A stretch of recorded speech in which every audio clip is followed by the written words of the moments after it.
Hello, and welcome to Overcome a Mental Health Podcast. I am your host, Travis White. This is a place for you to share your mental health stories. I'm very excited for tonight's guest. I'm speaking with Deborah Moffatt. Deborah is an author, speaker, and the host of the Healing Version podcast.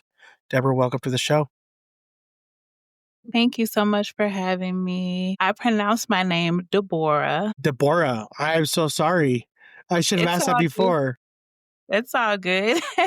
It's all good. Believe it or not, my family actually calls me Deborah because my mom's name is Deborah, but she spells it Debra. So they just call me Little Deborah. I'm like, it's actually Deborah, but Deborah, okay. yeah, it's all good. See, I was able to share that story. So Yeah, how are you today? I am doing great. So excited for the conversation we're about to have. Yeah, me too. Without wasting any time, I'm just going to let you tell the audience about your journey. All right. So, growing up, I had a pretty unstable childhood, primarily with my mom. She moved us around a lot. I was born and raised in St. Louis, Missouri, and probably about first grade, she moved us to Tennessee. Then we came back here really briefly to St. Louis, and then we went back there. I stayed there all the way through ninth grade, but through those years, we went from this place to that place. She had a drug addiction, so she was not stable in our living arrangements at all. So I never thought about it as a child. I was just like, whatever. I'm going to a new school, new this, do that. It wasn't until I came back here in the ninth grade that I actually started having some type of stability. But there was a lot of things going on internally that I didn't know at the time, such as abandonment issues, looking for validation, people pleasing, just wanting to feel wanted and belong somewhere. So I actually started working like my sophomore year. By the end of my junior year, I was pregnant. I had my oldest son who is 20. I had him my senior year. Still graduated, walked across the stage with a 6-month old. So that if I had to think back on one of my earlier accomplishments or something I'm proud of, that I'm very proud of because a lot of people doubted me. They were like, "Oh, you're not going to graduate. You had a baby. You might as well just drop out and get your GED or start working." I'm like, "I want a high school diploma." And, no shade to people who have GEDs. Nothing wrong with having a GED. It's just not what I desired. Like I knew I worked hard all these years up until I got pregnant or up until I had him. I'll say I was an AB honor roll. And I'm like, I didn't work this hard just to drop out. And it wasn't like I was falling behind or anything. So I'm like, no, I'm going to go to school pregnant. I'm going to do my homeschooling. And then after I have him, I'm going back to high school and finish. So I'm very proud of that. And I started working, and I had my daughter probably, a year and a half later. And then not even 6 weeks of being pregnant of having her, I got pregnant with my almost will be next week. He'll be 18. So I had him. Had a very abusive relationship with their dad. Broke free of that. Didn't understand the scars and everything that left. And I eventually got into church and I started going to church. And I would say that church taught me some life skills. I will be honest and say when it comes to like spirituality and having faith, and I didn't get that at church. I was pretty much at church as like a cover up and a band-aid for everybody to be like, "Oh, she's in church, so she's getting her life together." The whole time I'm just like screaming, "What am I doing here on the inside?" But I eventually stopped going to church, but then I started going down this downward spiral because shortly after I became pregnant, lost a baby, and that took me through this grieving process where I was going through a lot of grief. And I tell people when you're grieving, be careful who you latch on to because I ended up latching on to a guy who meant me no good, but it was somebody there at the time. I didn't have anybody. It was somebody to talk to. He pretended like he cared. So carried on that relationship, and that was a very verbally abusive relationship. It was never any physical with him. It was just always verbal. He reminded me of how nobody ever want me because I have kids, and um you'll never be anything, and I would help you do this, but you don't listen to me. Very controlling, just horrible, horrible. So I was just like piling on like a lot of like everything was just piling on. I never like really sat down and thought about like what is going on with me? Like why do I like it was just one trauma, one thing after another. Eventually, I'm gonna say probably about 3 years ago, I met a guy and he showed me all the things I've never seen in a relationship that I've never got from a father. He was a protector.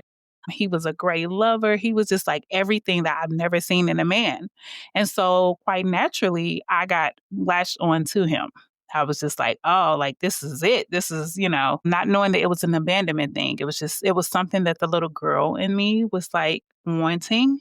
So when he started like pulling his energy away, it triggered me. And all the relationships before, once they start moving their energy, I just be like, all right, bye.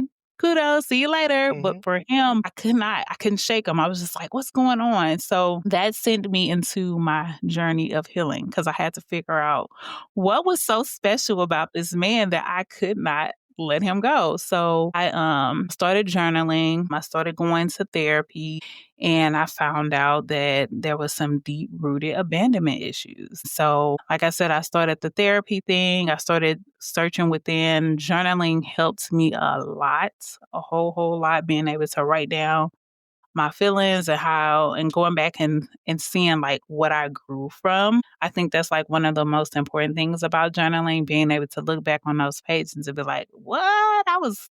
That's how I was feeling at that time.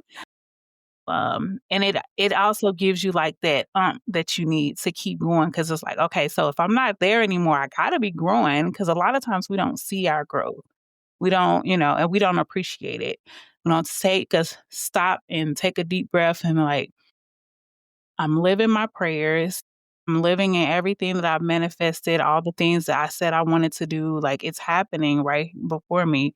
We're so focused on the future and like what's to come and what we'll be doing. And so I urge you, whoever you are listening, take a stop, look around, and appreciate like what you're in. Because I can say the house I live in, the car I live in, drive, the home I'm in, I manifested these things. These are things I said, okay, this is what I want.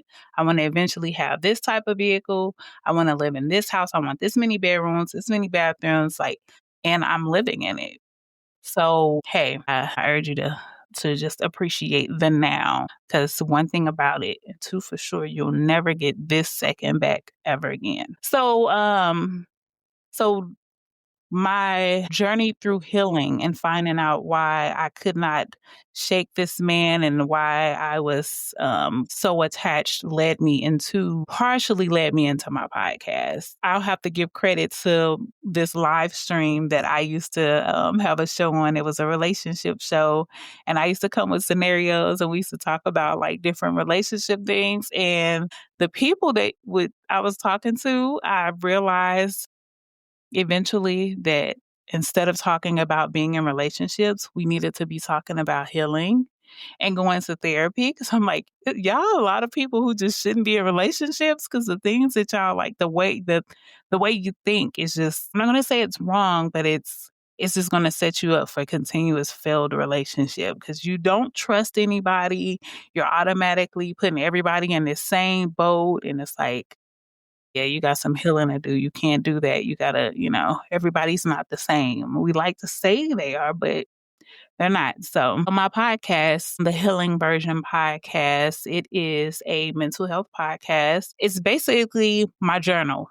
If you listen, I tell all my business. So when people meet me and I'm like, oh, they want to ask me these questions, I'm like, I'll tell you a little bit, but you should go listen to my podcast. You will find out all you need to know. But I'm just I've used it as a moment of transparency. I feel that being transparent and being open and just being honest is going to help so many other people heal. So I urge people to come on and tell their stories. I don't push anybody. Like if you want to, you are welcome. And I have a interview segment on my show. It's called Versions of Healing. So it's like a spinoff. So I have the healing version, which is a podcast, and all of your stories are the versions of your healing. And I've had some pretty dope people come on and tell all of their things and things they've been through and all the services and things that they provide. So it's been a really, really dope journey. And I'm so excited about the future and what's to come. That's so cool. And isn't it awesome though to like do this and be able to hear all the different stories? And you realize that like everybody has a story. And it's Yes. just so cool, like to hear everybody's journey and what they're going through. Yes. Yes. A lot of like, wow. Like, dang, I ain't went through nothing. When I hear some of that stuff, I'm like, oh my goodness, I'm so sorry. Yeah.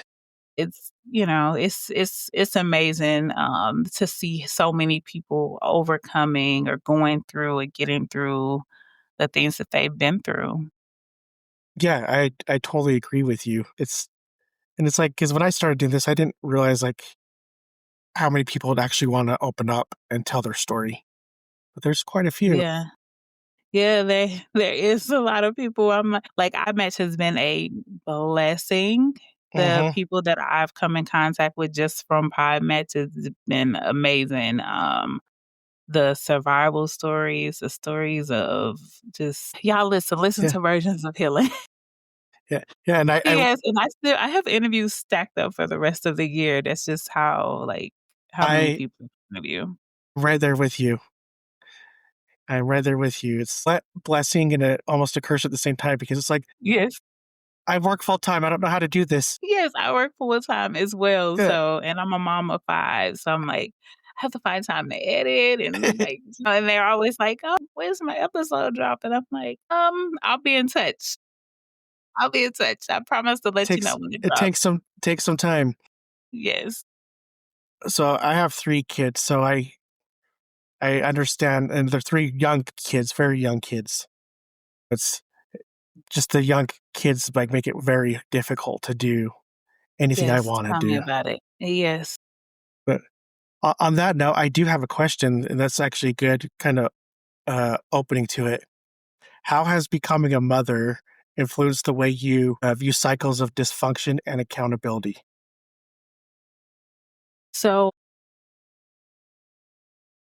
it's funny because my older kids are always, like, on me about this because now I'm a more wiser and more patient mom, so I have 7-year-old twins. So they are not getting the same mom that my oldest 3 children got. So they're always like, "Oh, they get away with everything," and it's like, "No, I know better now." So when you know better, you do better. So now, like with the whole dysfunction thing, I'm completely transparent and honest with them when it comes to dysfunction. Like you can have relationships with people from a distance. If you have somebody and their dysfunction is messing with your way of life or causing you to have to continue to put boundaries in place. You got to keep telling people. And if it's a burden on you, you don't have to have a relationship with that person. I don't care who they are, like a parent, cousin. I don't care. You don't have to have a relationship. So, my biggest thing with them when it comes to dysfunction is boundaries. Like, know when to stay and when to walk away. And as far as accountability, I definitely allow them to hold me accountable.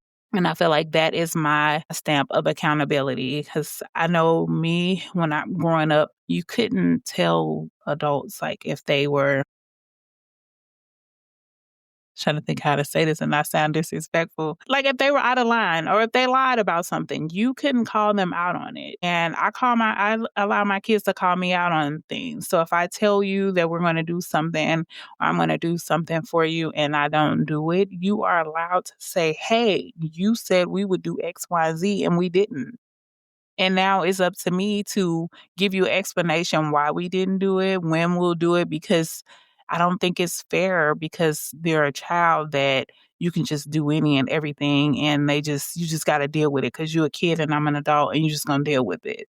I feel like that has a lot to do with like the anxiety of our generation and how we speak and how we deal with people and how we are and I'm just I'll say this time and time again, I'm so proud to see like so many of us like standing up and like, yeah, we're gonna end this right now. I'm healing from this. I don't want my kids to have to deal with the same things that we dealt with. So and definitely the accountability thing it sticks out to me as huge because I also have to walk my life in a accountable way as well. Because I can't be like they hear my podcast, they listen to, my podcast, especially my 7-year-olds. They're like, I was watching some movie and it was like some violence, and it was like, you can't watch this. You talk about healing on your podcast. And I'm like, what? I can watch. I want to watch. Get out of my room.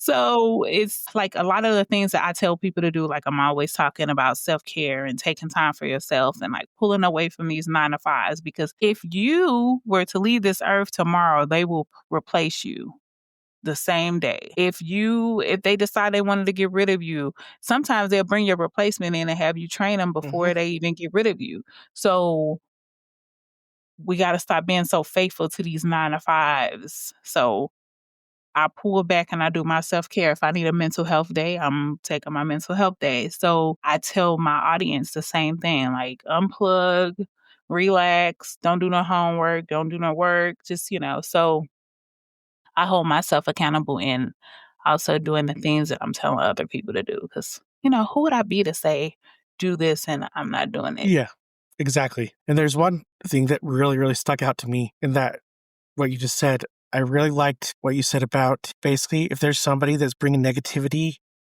into your world, like get rid of them. You don't need that. Like cut that tie. And it's like, and it does make it hard when it's family.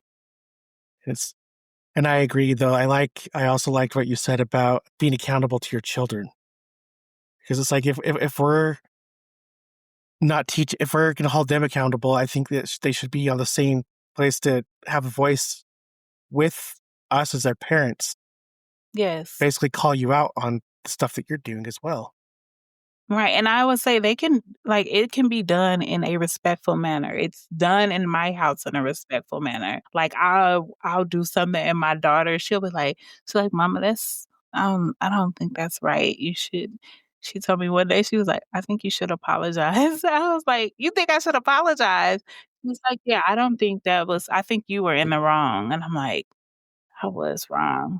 And I called the person back and I apologized. And I'm like, so it's like they are my world. I'm around them like more than I'm around anybody else. Hmm. So if I can allow them to hold me accountable, that means I could just run around, and just do what I want to do. And I don't want to do that. I want them to also be able to know that they can talk to me about anything that builds a bridge, and that helps with our relationship too, that they know they can talk to me. Yeah, and I think that's important because I think the voice of a child matters. And my daughter, she's 5 and she's really, really sassy right now. So we're still working on that part of, okay, you can say that in a respectful way. You don't have to yell at me when you call me out on something or when you don't agree with something. And Yeah. then I've learned that I have to watch my words because Yeah. we were camping this last weekend and she called me out on something and she turned around, she says, "Dad, do you want a butt kicking?" And I'm like, "What?" And she's like, "Well, you've said it." I'm like, "Yeah, maybe I shouldn't say that." So Yeah. Oh, yeah. she's just using my words against me. Yeah, this generation is whoo, yeah, they good for flipping. They good for flipping your words on you. Which you said it, which you did it. And Well, it's like sometimes I be like, look, I can do that. Like you can't do everything I do, and you're not gonna do everything I do. mhm. So Yeah, now I'll use better words, but some of the stuff I'm gonna need you to pump your brakes on. yep. Yeah, it's the little ones. My 7-year-olds is something else. Yeah, I mean, Yeah. they're lots of fun. I can't like complain because I love my kids. Yeah, they keep me on my toes, definitely, Yeah, and I, definitely. I I personally need that. I need somebody there to like. And if you want somebody to be honest, like flat out honest, leave it up to a 5-year-old or a 3-year-old. Yeah. Oh, yeah. They'll definitely be honest with you. All right. So I have another question here for you. For someone who grew up in a toxic household, where does a healing journey realistically begin? When you start being honest with yourself in the situation, 'cause a lot of times we block out those situations and we just keep going on and on and on. You have to actually face them and be honest. And that can happen at whatever age. That happened for me, 3 or 4 years ago when I sat down and I was honest with myself. And that's when true healing begins. Yeah, and that's a very strong word. I think one key word there is honest because it's like I look back at myself and m- for years like I didn't admit that I have problems that I wasn't being honest with myself. I don't think my true healing journey started until this last year. Mm. So Well, at least you're being honest. I'm being completely honest. It's like I love everything that you're saying, by the way. It's Thank like you. it's And very I wanna add relatable. too, we do fall and we stumble. Like, once you start on this journey, it's not just like rainbows and peaches and you're just running down this Hmm. beautiful railroad and you're just you're picking these flowers and you're healing and everything's just working out. It's ugly. It's a really ugly journey. It's a lot of crying and a lot of admitting things that you probably thought you'll never admit, and a lot of turning that mirror around and looking in the mirror and saying, "Man, I'm jacked up," and consciously making a change and being honest and cutting off people, places, and things that don't serve a purpose in your life. I think that's where a lot of people like hit that stumbling block because they want to hold on to people. Well, that's my so and so. I don't want to let them go. Well, I've been working here for 25 years and I've never gotten a raise, but I love the people I work for and I love what I do. No, no. A lot of times we know we need to get out of situations and it's just the comfortability.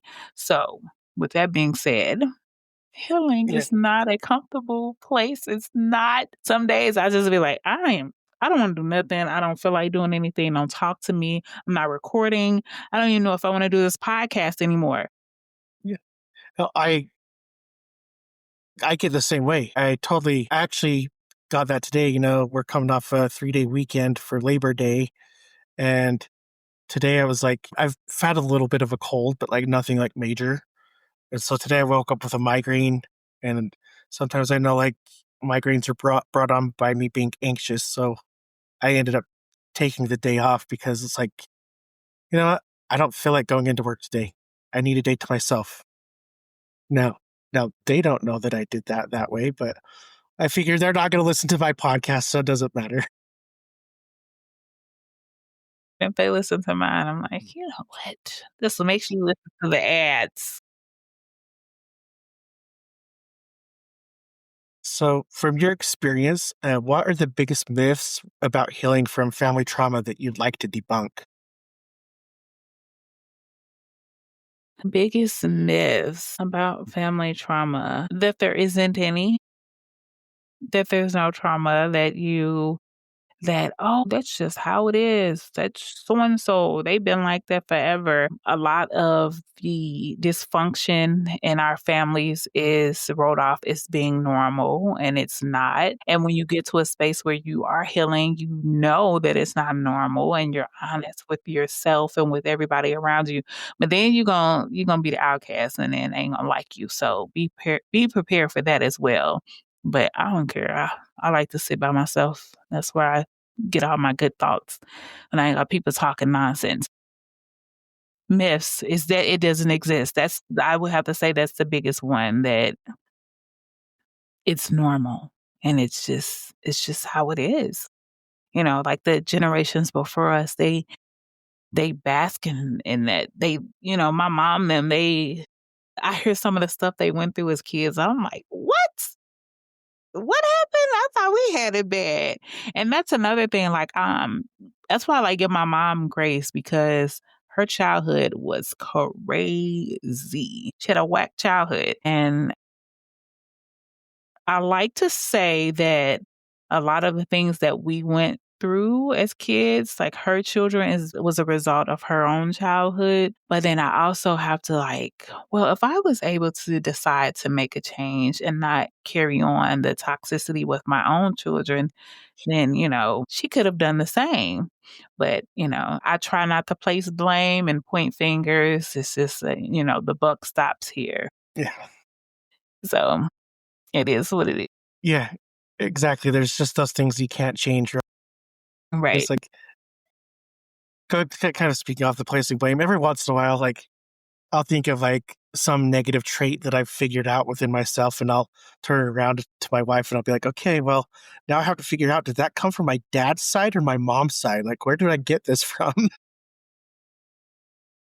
It's the same And thing. Not that it matters anymore because, uh, but I'm not gonna lie, I get angry sometimes when it comes to my parents. I'm just like, man, if you guys would have been I don't want to say better, because I feel like at the end of the day, my mom did the best she could for the capacity of what she had.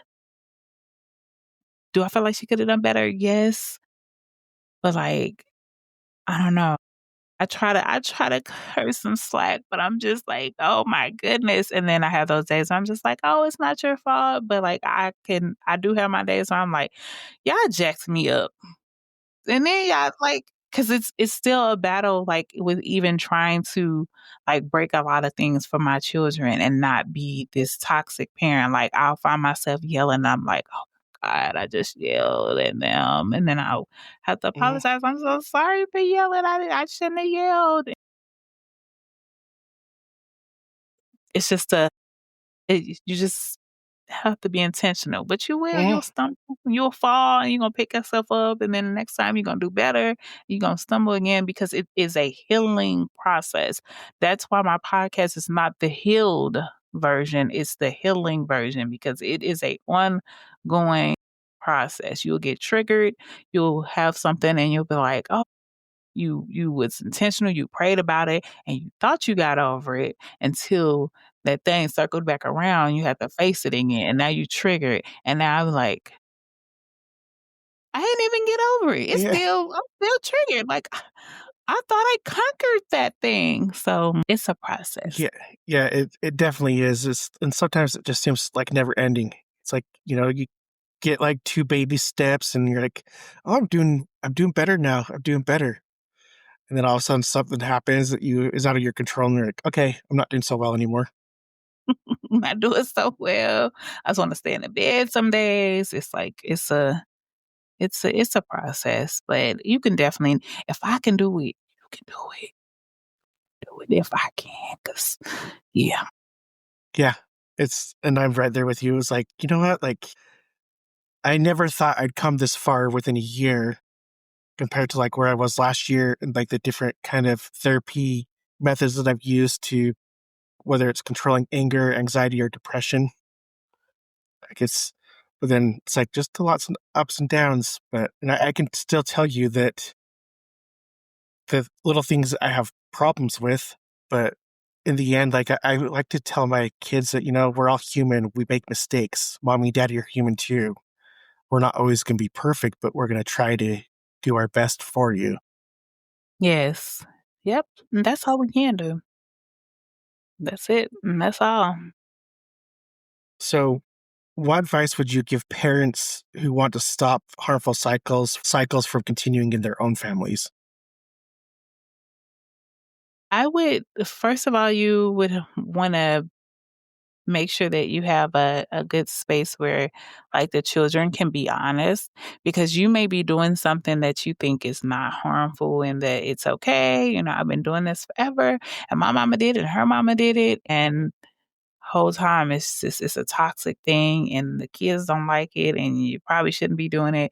So allow the kids to speak and listen, because a lot of times we'll let them speak, but then I don't wanna hear what you have to say. I'm grown. I do what I wanna do. No, it's okay. Just make sure that they know that it's a space of respect, but you wanna also give that as well to them. Make them feel like, what they're saying is important, and then just taking an honest look at yourself, going back and searching it within your childhood. What are some things that happened and that you're carrying on that was a continuous cycle, and just, excuse me, journaling. I love the journal. I love writing stuff down. I write everything down. I have a notebook right here. I just write. So, but I think the biggest thing is the relationship with the kids and just knowing like what is acceptable and what's not acceptable. And that's just going to come with communication. Very, very well said. And it's like it's. I'm trying to think of how to say it. I have the thought in my mind, but I think to our 5-year-old and how we're trying to get her to, because like she'll say whatever, but it's like just trying to get her to be as open as she possibly can. Sometimes is a difficult thing. How do you? What advice do you give parents that are trying to get their child to feel like it's okay to speak? Maybe in the past they haven't been able to speak openly, but when they're trying to get to that point where their child feels comfortable and like it's a safe space, how do you think parents start to do that? So it has to actually be a safe space. Um, so for me, I think it's my honesty and how transparent I am with them.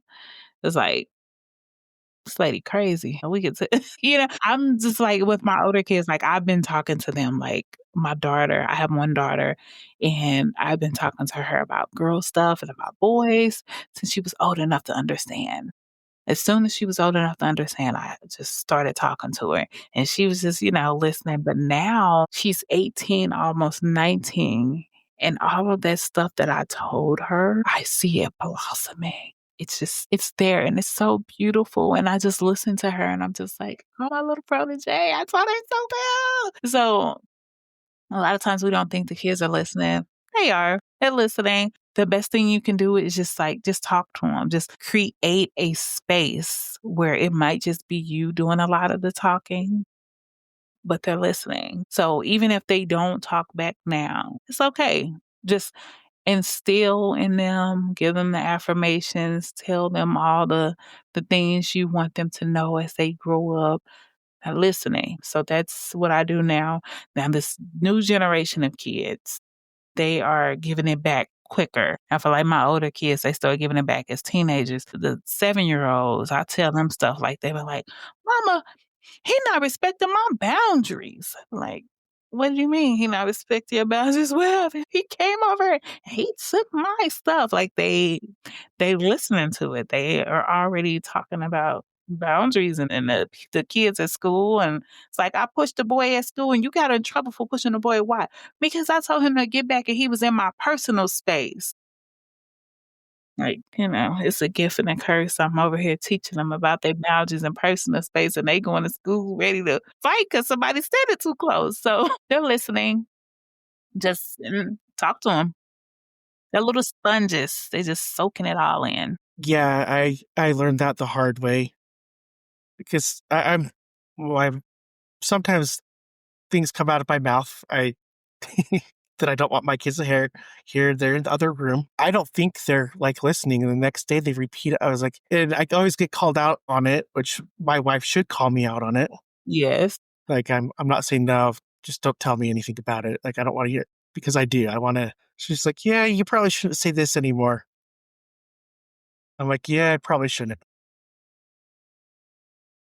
And they are sponges. Yep. They'll soak it up and spit it out. They're listening. They are definitely listening. That is for sure.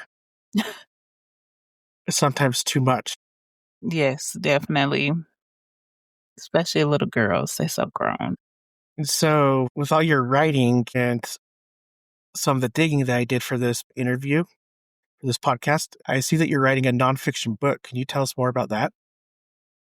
Yes. So it is basically on family dysfunction. Right now, I'm doing a series on family dysfunction on my podcast, and I'm basically breaking down like all of the dysfunctional things from lack of communication to gossiping to lack of support. We'll be talking about funeral arrangements because I feel like that's something that a lot of families don't want to talk about. They don't want to talk about life insurance. Well, we all got to go. So we need to make sure we have life insurance. And I'm talking about emptying the nest too soon. I feel like a lot of parents soon as the kids graduate high school, they pushing them out. So just highlighting a lot of the dysfunctional things that I've personally seen in my family. And the book is really dedicated to my family, both sides, mom's side and dad's side. It's a lot of toxic. I don't talk to this person. Don't even know why they don't talk to them. Just a whole bunch of nonsense. So I get really what's a good word for it? I'm very animated on my podcast. I don't hold back. I'm gonna say it. You're thinking it. I'm gonna say it. I was given this platform for a reason, and I'm sick of it. A lot of the dysfunction and the backbiting and the talking about people behind their backs. And so my novel is going to basically be an extension of that. It's going to be more of I'm giving the podcast is giving a snippet. The book is going to really go into details. I'm going to tell stories in the book about different things that I've witnessed. Child molestation.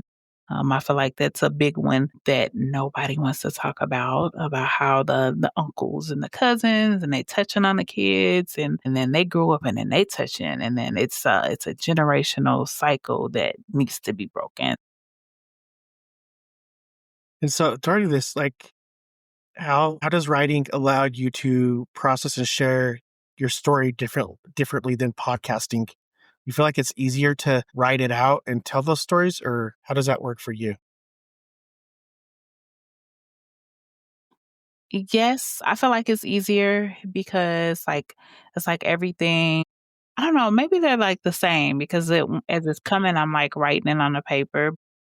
Like, when I'm doing my podcast and I'm speaking on it, I'm saying it. I'm just like I said, I'm not holding back. I say whatever to that and if I offend somebody I had a family member call me and they said, "You said this on your podcast. Was you talking about me?" I said, "Do you feel like I was talking about you?" "Yeah, well, I was. I was. If you feel like I'm talking about you, then I am."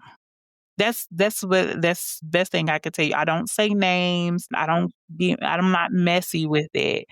But I am gonna call out a lot of the things that I see that I don't like. So with writing, I think my writing is a little more funnier because I'm coming up with these definitions for stuff, like my own definition, like the way I would word it. So, I think the book is gonna be funny, but I think it's gonna ruffle some feathers, but I don't care.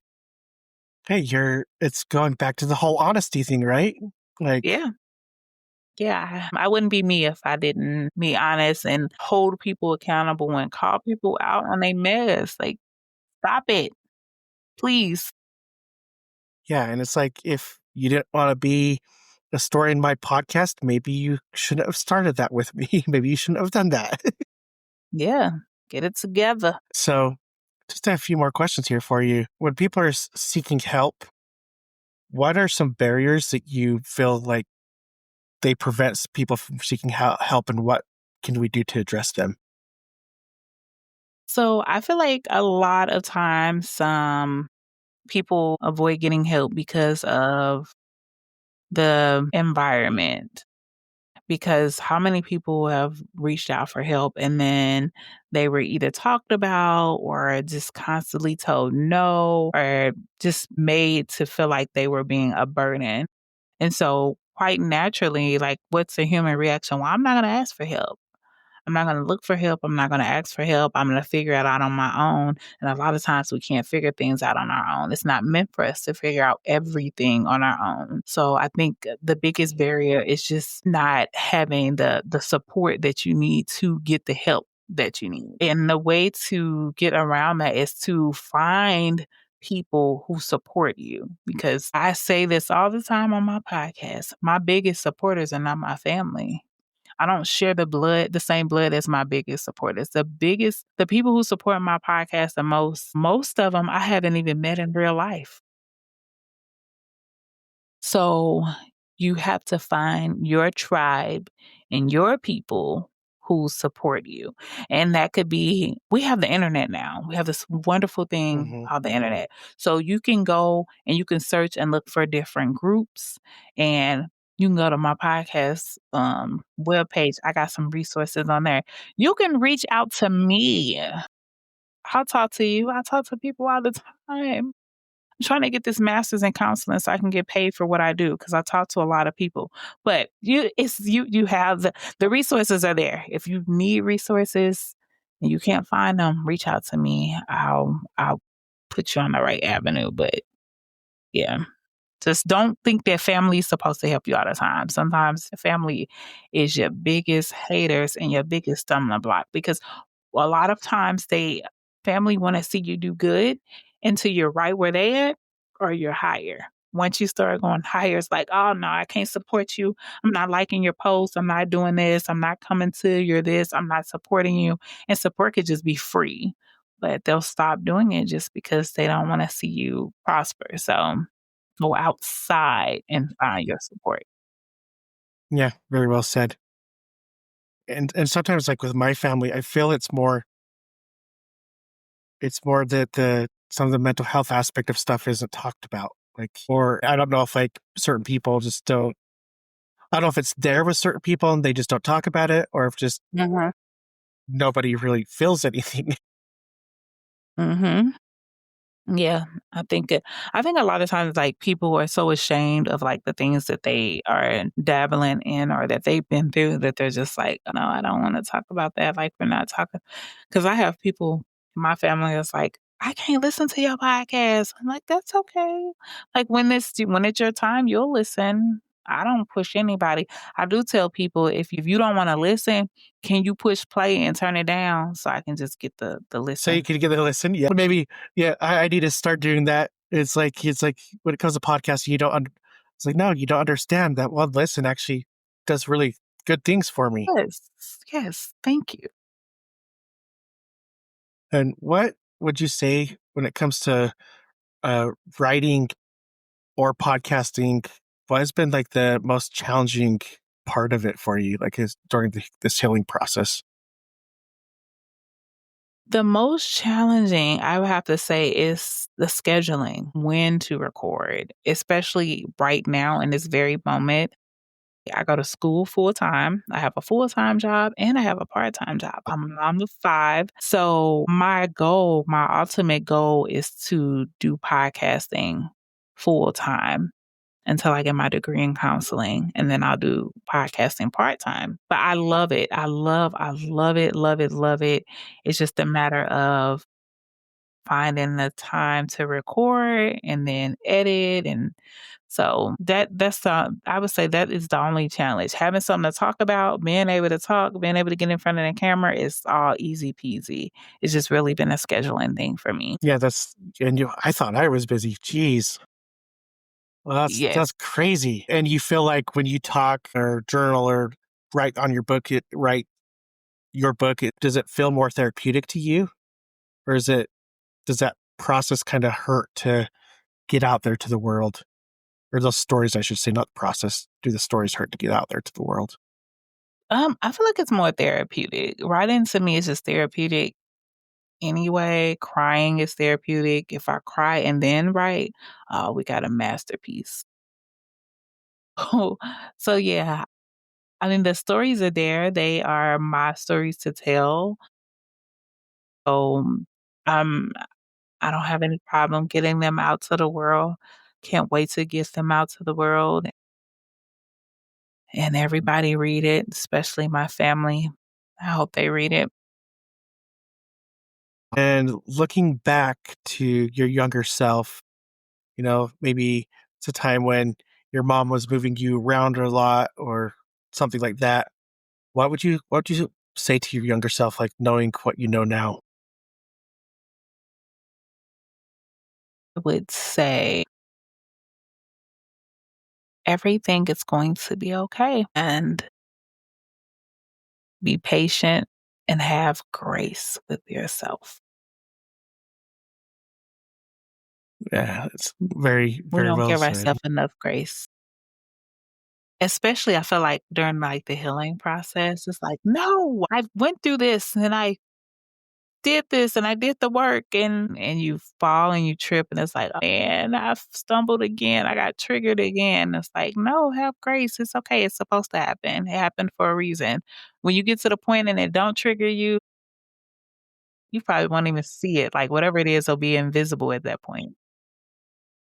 I've had a huge problem with that, showing myself the grace because it's like, you know what, you've gone through this, you've learned different ways to get over it. I actually had to go back to, like, I hadn't been to my therapist for some time until like last month. And I was like, you know what? I fell into a rut. I don't know what to do. Like, I don't know. I don't know. Like, I know have all these methods that you taught me. He's like, well, you're doing well. You just need to know that like it's a work in progress and you can show yourself grace. You can give yourself a pat on the back and say, you know what? Yeah. Like, I'll get over this. I'll get through this. Yes. Yes. That's so important. But it's so easy to forget too. Especially when you're in the mood Hmm. and going through whatever it is you're going through, it's like so easy to just throw all of that out. Like, I don't grace, I don't care. I don't like this is happening now. So I try to remind myself to like just stop, pause, and I'll just like put my hand up like it's gonna be okay. Like it's gonna be okay. Everything's okay. I talk to my inner child a lot. I talk to her, it's gonna be okay. We're safe now. Yeah. I do kind of the And same I had thing. a no, I was gonna say I had an interview, probably about a month ago, um, and the lady said something to me that, like, it's just been sticking with me. She's like, "When you're making decisions," I think we were talking about, like, dating. She was like, "If you meet a man and you're dating or whatever," she's like, "Always think of your inner child being right next to you and you're holding her hand. Would you be pleased with introducing her to this person or having her around the person?" And I'm like, shoot, forget just dating. Would I be okay with doing whatever around her, introducing her to whoever, having her around certain family members? Like, no, you don't deserve her. So I don't know. I feel like somebody needed that. Yeah. It's I love all this. I guess one of my favorite things about doing this is, all these stories and all these like I like to call them free therapy sessions for myself. Yes, yes, yes. Yeah, I've cried in some interviews. I'm like, how I'm Yeah, supposed to be when interviewed? it's You got me crying. But I interview a lot of therapists and relationship coaches and life coaches and a lot of so I'm like, oh yeah. Yeah, and yes. and I'm actually very sensitive, like overall. And I Mhm. remember this lady on here told me her story and it's like I think a lot of stories are very hard to sit through, but this one in particular for some reason like really got to me. And so like I tried to ask a question, and I'm like the tears are starting to come. She's like, "Oh, you don't have to get, like it is what it is. Like I'm over it." And so I'm like trying to get my Yeah. composure so I could continue on the conversation. And it's not always the easiest thing because it's like, well, I thought like with certain things in my life, I had it rough, but my story doesn't like, I didn't go through any of the same crap you went through, but then I always get brought back to like, you know what? Don't compare your story to others because yours is just as important. Yes. Yes. That's good. That's good. Cause I do that a lot. I'm like, yeah, my story ain't got Yeah, nothing on. this, yeah, this, Like, I do that hey, all I the was in time. no foster care. Ain't nobody beat me when I was a kid. Yeah, And I'm just like, but I had the traumas. I was Hmm. affected by, those certain things. Definitely no comparing the stories. This is a generalized question that I ask every guest that comes on the show. What would you say is the biggest stigma when it comes to mental health?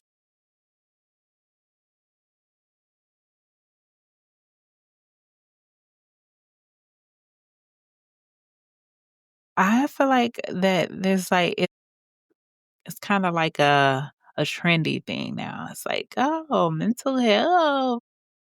And the fact that people don't know like mental health and mental illness. It's like everything's not mental health. Some of this is mental illness. Let's see. But yeah, I think a lot of people are throwing a lot of things around about mental health that may not be true, or they just want to be part of the conversation.